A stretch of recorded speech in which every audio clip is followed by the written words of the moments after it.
We think that social recommendations will change both the lens through which we see the world and the manner in which we experience it. Everything from the media that we consume to the events that we attend are going to be influenced by hyper-relevant results delivered through hierarchical social relationships. Social recommendation itself is it's a fairly simple concept, right?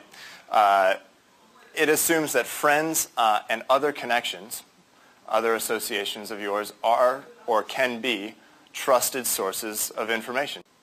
It also assumes that social relevancy, how closely related you are to someone or how closely related you are to them given a certain topic or genre, can provide a better experience for you within that space.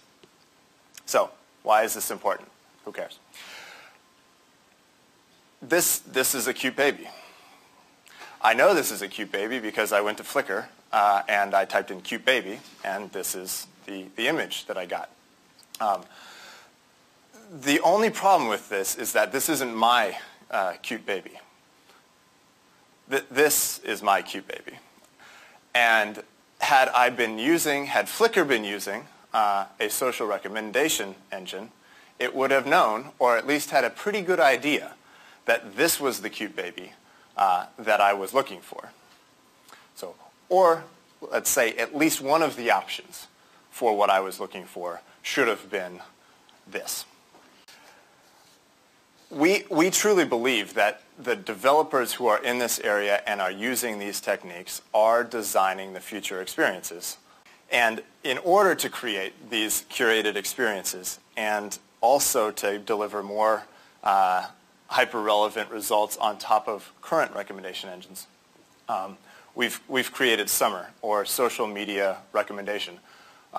It's an API that is open. You can go to summer.org and apply for, or just tell us that you're ready to work with us. It's an algorithm that generates recommendations based on social relevancy. Given most of the things that I've been speaking about, I think that should be pretty clear. This web service delivers superior content and advertising, and it does so using a couple of the factors that I was speaking about before.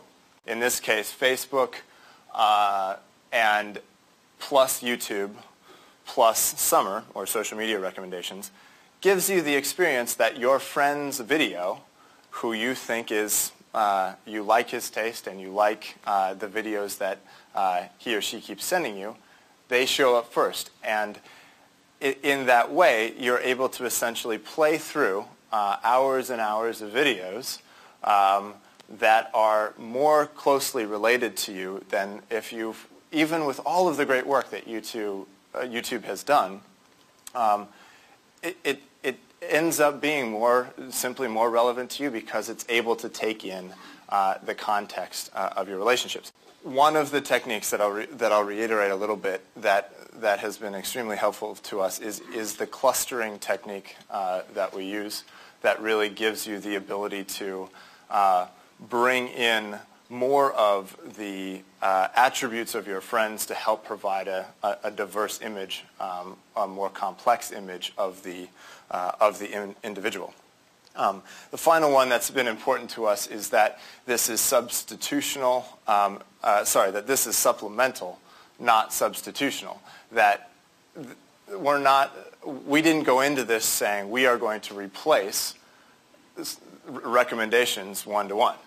We don't think Amazon should tear down its work and put in social relationships as social recommendations as a replacement. Instead, adding a social layer, adding a little bit of social context onto existing recommendations and existing work can simply provide a better, a more full experience. We're really excited about the possibilities that exist in social recommendation, and we really appreciate you taking the time today to listen to where we think it's going to go. So.